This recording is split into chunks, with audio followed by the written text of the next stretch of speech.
हाँ भाई नमस्कार। आप सभी का स्वागत है अपने प्यारे से यूट्यूब चैनल केमिस्ट्री ज्ञानम में। आज मैं लेकर के आया हूँ एक नई वीडियो जिसमें मैं पढ़ाऊंगा कैनिजारो रिएक्शन और कैसे कैनिजारो रिएक्शन होगी। मैं सारी बातें एकदम क्लियर कर दूंगा। आज के बाद कभी कैनिजारो रिएक्शन में किसी बच्चे को भी कोई दिक्कत नहीं आएगी। तो सबसे पहले हम ये समझेंगे कि कैनिजारो रिएक्शन किस रिएजेंट की प्रेजेंस में होती है और उसको कौन लोग देते हैं। तो देखिए, कैनिजारो रिएक्शन के लिए 50% कंसंट्रेटेड NaOH या फिर 50% कंसंट्रेटेड KOH या और कोई बेस यूज कर सकते हैं हम लोग। ये तो पहली बात हो गई। दूसरी बात, कैनिजारो रिएक्शन देते कौन है? तो जिनके पास ऐसे एल्डिहाइड देते हैं। लेकिन कौन से एल्डिहाइड देते हैं? ऐसे एल्डिहाइड जिनके पास अल्फा हाइड्रोजन कितना होता है? 0 होता है, मतलब कोई अल्फा हाइड्रोजन नहीं होता है, वही एल्डिहाइड इस रिएक्शन को देंगे। और जिनके पास अल्फा हाइड्रोजन होगा वो इस रिएक्शन को नहीं देंगे। तो समझते हैं, ये देखते हैं कि कैसे होगा। लेकिन उससे पहले हमको थोड़ी सी एक कॉन्सेप्ट को समझना है कि एल्डिहाइड के ऑक्सीडेशन और रिडक्शन से होता क्या है। तो सबसे सिंपल सी बात है कि अगर एल्डिहाइड को हम लोग क्या कराएं, ऑक्सीडाइज करा दें। ऑक्सीडाइज, मान लो हमने फॉर्मेल्डिहाइड लिया, इसको ऑक्सीडाइज कराना। ऑक्सीडाइज कराने का मतलब एडिशन ऑफ ऑक्सीजन। तो अगर इसको ऑक्सीजन दे दोगे तो यार मैं ये कह रहा हूं कि यहाँ सिंपल सा एक ऑक्सीजन दे करके H चुपचाप ऐसे लगा दो, तो ये क्या बन गया? Carboxylic acid. तो मीन्स अगर एल्डिहाइड को ऑक्सीडाइज करा दो तो ये क्या बन जाता है? कार्बोक्सिलिक में बदल जाता है। और अगर इसी एल्डिहाइड को, ये अब फिर से एल्डिहाइड हो गया, ये अगर इसको रिड्यूस करना है तो इसका एक बॉन्ड यहां से कम कर दो, यहां हाइड्रोजन एक लगा दो, एक चुपचाप यहां पे लगा दो, ये क्या बन गया? एल्कोहल। तो अगर एल्डिहाइड का रिडक्शन हम लोग कराएं, क्या कराएं? रिडक्शन कराएं, तो क्या बनता है? एल्कोहल बनती है।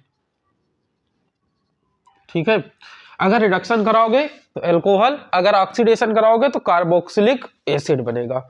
इतनी बात, ये तीन बातें हैं 50% NaOH या KOH, मतलब 50% कोई भी बेस। फिर एल्डिहाइड, अल्फा हाइड्रोजन क्या होने चाहिए? 0। ऐसा एल्डिहाइड जिसके पास अल्फा हाइड्रोजन नहीं हो। कीटोन क्यों इस रिएक्शन को नहीं देते? क्योंकि उनके पास अल्फा हाइड्रोजन होता है। यहां पर फिर इसका, अगर मैं एल्डिहाइड का ऑक्सीडेशन कराऊंगा तो कार्बोक्सिलिक एसिड, अगर रिडक्शन कराऊंगा तो एल्कोहल। बस इतना सा कॉन्सेप्ट है और रिएक्शन खत्म हो जाएगी। तो देखिए कैसे करेंगे। हमने लिया फॉर्मेल्डिहाइड, इसके पास कोई अल्फा हाइड्रोजन नहीं, मैं इसको खोल करके लिखना चाहता हूं। तो HC डबल बॉन्ड OH, ये कार्बोनिल ग्रुप, इसके पड़ोसी में कोई भी अल्फा हाइड्रोजन नहीं दिखाई दे रहा। जिस भी एल्डिहाइड को लेंगे उसके 2 मोल लेंगे और इसमें डालेंगे 50% NaOH या 50% KOH। एक मोल को ऑक्सीडाइज करा दो और एक मोल को क्या करा दो? रिड्यूस। तो मान लो कि मैंने इसको क्या कराया? ऑक्सीडाइज, और इसको क्या करा दिया? रिड्यूस। तो जिसको रिड्यूस कराओगे वो क्या बना देगी? एल्कोहल। जितने कार्बन की उतने कार्बन की यहाँ एल्कोहल बना दो। एक कार्बन था तो एक कार्बन की एल्कोहल मिथाइल एल्कोहल हो गई। फिर यहाँ पे क्या था? दूसरा एल्डिहाइड था, इसका मैं क्या कह रहा हूं कि ऑक्सीडेशन करा दो। ऑक्सीडेशन कराने के बाद ये बनेगा एसिड। कौन सा एसिड बनेगा? Carboxylic acid. लेकिन यहाँ पर बेस डाल दिया, इसलिए उस एसिड का H हट करके यहाँ पे क्या लग जाएगा? एसिड का साल्ट बनेगा। और अगर Na लिया है तो एसिड का साल्ट बनेगा Na वाला। तो जैसे यहाँ पर अगर हम इसको डालें तो ये ऑक्सीडाइज होकर के HCOO और क्या लगा देंगे? Na। तो ऑक्सीडाइज होकर के एसिड का साल्ट बन गया। यही है कैनिजारो रिएक्शन। दूसरा एक मैं एग्जांपल लेता हूं, अगर हमने यूज किया इसमें बेंजल्डिहाइड, क्या यूज किया? बेंजल्डिहाइड, इसका 2 मोल ले लिया मैंने। अब क्या करेंगे इसमें? माने हमने 50% KOH मान लो डाल दिया, तो 1 मोल ऑक्सीडाइज, 1 मोल रिड्यूस। अगर इसका ऑक्सीडेशन करा दो तो उतने नंबर की एल्कोहल लगा दो, ओ सॉरी कार्बोक्सिलिक एसिड बना दो उतने नंबर का। तो यहाँ COO H लगा देते, लेकिन ये KOH ना होता तब। अगर यहाँ K है, कैनिजारो रिएक्शन हो रही, तो एसिड का साल्ट बनाओगे। तो पहले एसिड बना लिया, इसका साल्ट बना लो, यहाँ K लगा लो, ये क्या बन गया है? एसिड का साल्ट। दूसरे मोल को अगर हम रिड्यूस करा दे तो ये दूसरा मोल क्या बन जाएगा? एल्कोहल। तो ये देखो दूसरा मोल क्या बन गया? एल्कोहल बन गया। इसी तरीके से अगर हम ये लेकर के रिएक्शन को कराएं CHO CHO, यहाँ पर भी हमको दिख रहा है ये एल्डिहाइड, ये भी एल्डिहाइड, यहाँ पर भी कहीं पर इसका पड़ोसी के पास अल्फा हाइड्रोजन नहीं है। अगर अल्फा हाइड्रोजन नहीं है तो 2 मोल हुए, एक ये एक और ये आपस में जुड़े हुए हैं। ये 50% इसमें हमने डाल दिया QH। जैसे ही 50% QH डाला वैसे इसका 1 मोल ऑक्सीडाइज होकर के एसिड का साल्ट, दूसरा मोल रिड्यूस होकर के एल्कोहल बना देगा। तो 1 मोल को ऑक्सीडाइज करा दो और एसिड का साल्ट बना दो, और दूसरा मोल क्या करा दो, रिड्यूस करके एल्कोहल बना दिया। कोई दिक्कत? ये थी रिएक्शन सेल्फ कैनिजारो, जिसमें दोनों एल्डिहाइड के दोनों मोल सेम थे। एल्डिहाइड यहाँ फॉर्मेल्डिहाइड फॉर्मेल्डिहाइड, यहाँ पर बेंजल्डिहाइड बेंजल्डिहाइड लिया है। ठीक है, तो ये थी कौन सी रिएक्शन, सेल्फ कैनिजारो। लेकिन अगर दोनों एल्डिहाइड को मैं अलग अलग कर दूं तब ये रिएक्शन कैसे होगी, इसको हम समझेंगे।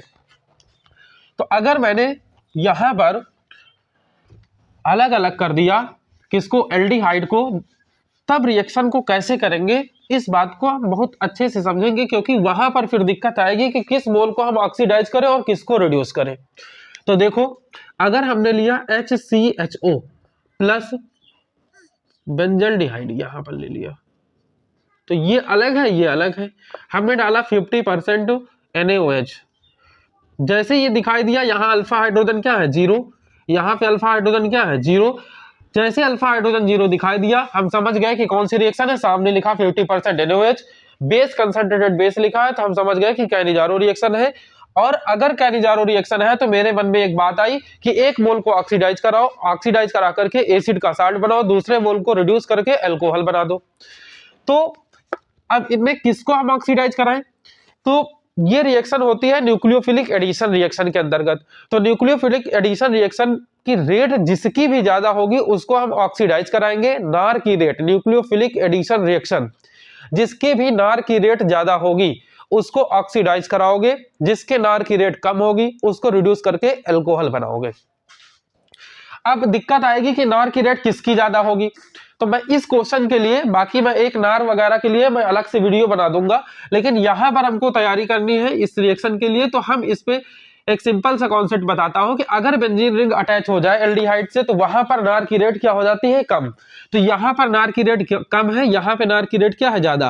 तो जिस पे ज्यादा है नार की रेट उसको क्या कराओ, ऑक्सीडाइज होकर के उसका एसिड का साल्ट बनाओ। तो इसका ऑक्सीडाइज करो तो ये क्या बन जाएगा, HCOO, और फिर साल्ट बनाना है तो Na लगा दिया। बचे हुए पार्ट को क्या करा दो, रिड्यूस, रिड्यूस करके क्या बना दो, एल्कोहल। तो ये बचा हुआ हिस्सा क्या बन गया, एल्कोहल। समझ आ गई बात। तो किसको रिड्यूस कराना है, किसको ऑक्सीडाइज कराना है, ये किस पे डिपेंड करेगा, नार की रेट पर। जिसका नार की रेट ज्यादा वो ऑक्सीडाइज, जिसके नार की रेट कम वो रिड्यूस। बात खत्म। अब यार अगर मान लो हम इस क्वेश्चन को ऐसे रट्टा लगा ले कि रट लिया कि फॉर्मेल्डिहाइड फॉर्मेल्डिहाइड रिएक्शन क्या, 50% NaOH डाला और एसिड का साल्ट बना और क्या बन गया, एल्कोहल, तो कहानी वहीं से खत्म हो जाएगी, कुछ नहीं कर पाओगे। कभी भी क्वेश्चन आ जाएगा तुरंत खत्म काम। तो हमको क्या याद रखना है, हमको रिएजेंट याद करके चलना है, रिएजेंट पे हमको फोकस करना है। मान लो हमको कल को क्वेश्चन ये दे दिया, तब क्या करेंगे हम लोग। मान लो हमको ऐसे बना करके दे दिया, यहां पे हमारे पास दे दिया OH लगा दिया, यहां पे लगा दिया CHO और यहां पर लगा दिया CHO, यहां पे लगा दिया OH। ठीक है, और हमको यहां पे डाल ये, और हमें दे दिया 50% NaOH और पूछ रहा है कि क्या प्रोडक्ट बनेगा, यहां बताइए क्या प्रोडक्ट बनने चाहिए। तो कुछ नहीं, सिंपल सी बात है। हमने देखा कि यहां पर ये एल्डिहाइड है, ये भी एल्डिहाइड है, 2 मोल हमको साफ साफ सामने नजर आ रहे हैं। हमने यहाँ पे देखा क्या इसके पास कोई अल्फा हाइड्रोजन है, देखा कि यहाँ पे अल्फा हाइड्रोजन 0 है, क्योंकि अल्फा हाइड्रोजन की रियल में कहानी जो होती है sp2 से डायरेक्टली अटैच sp3 कार्बन क्या कहलाता है, अल्फा कार्बन। तो ये वाला कार्बन तो sp2 होता है, लेकिन यहाँ पर डबल बॉन्ड, यहाँ पे sp3 नहीं है, तो यहाँ पे कोई अल्फा हाइड्रोजन नहीं है। अल्फा हाइड्रोजन के लिए भी मैं एक अलग से वीडियो ही बना दूंगा, आप लोग एकदम अच्छे से समझ लीजिएगा कि अल्फा हाइड्रोजन क्या होता है। ये sp2 है, तो ये sp2 है, यहाँ ये sp2 है, यहाँ पर अल्फा हाइड्रोजन नहीं है क्योंकि sp3 नहीं है। तो इसका मतलब है कि ये कैनिजारो रिएक्शन देगा, और अगर कैनिजारो देगा तो इसका 1 मोल क्या होगा, ऑक्सीडाइज। अगर इसको ऑक्सीडाइज कराओगे तो जो केकड़े जैसा स्ट्रक्चर बन के दिख रहा है चुपचाप वैसे का वैसा उतार लो, पहला काम क्या करोगे, इस स्ट्रक्चर को ऐसे का ऐसा उतारो, ये यहाँ OH लगा है तो इधर OH लगा लो। अगर इसको ऑक्सीडाइज कराओगे तो ये क्या बनाएगा, कार्बोक्सिलिक। इसका लेकिन ऑक्सीडाइज करा के क्या बनाना है, एसिड का साल्ट। तो साल्ट बनाने के लिए जो यहाँ पे यूज किया वहीं पे यहाँ लगा दोगे। बचा हुआ हिस्सा ये वाला क्या, एल्डिहाइड ये भी है, ये क्या होगा, रिड्यूस होकर के क्या बना देगा, अल्कोहल। तो ये क्या बन गया, अल्कोहल। समझ आ गई बात। तो स्ट्रक्चर कैसा भी मुझे सामने नजर आ जाए, लेकिन हमको शुरू के 2-3 कॉन्सेप्ट जो मैंने बताया काइनेजारो के, उनको याद रखोगे। 50% बेस दिखाई देना चाहिए। दूसरी बात, अल्फा हाइड्रोजन 0 होने चाहिए। तीसरी बात, 1 मोल ऑक्सीडाइज 1 मोल रिड्यूस होना चाहिए। जो मोल ऑक्सीडाइज होगा वो एसिड का साल्ट बनाएगा, जो मोल रिड्यूस होगा वो क्या बनाएगा, अल्कोहल बनाएगा। किसको ऑक्सीडाइज करना है ये तब हम ध्यान देंगे जब दोनों एल्डिहाइड डिफरेंट हो, और किसको ऑक्सीडाइज कराना पड़ेगा ये किस बात पे डिपेंड करेगा, ये डिपेंड करेगा नार की रेट पर, न्यूक्लियोफिलिक एडिशन रिएक्शन की रेट पर। जिसकी नार की रेट ज्यादा उसका क्या होगा, ऑक्सीडेशन। जिसकी नार की रेट कम उसका क्या होगा, रिडक्शन। नार के लिए मैं अलग से वीडियो बनाऊंगा, अल्फा हाइड्रोजन के लिए अलग से बना दूंगा, सारी कहानी खत्म हो जाएगी। मुझे लगता है काइनेजारो रिएक्शन सभी लोगों को एकदम बेहतरीन तरीके से समझ में आ गई हो गई। अब हम मिलेंगे किसी दूसरे वीडियो में। धन्यवाद।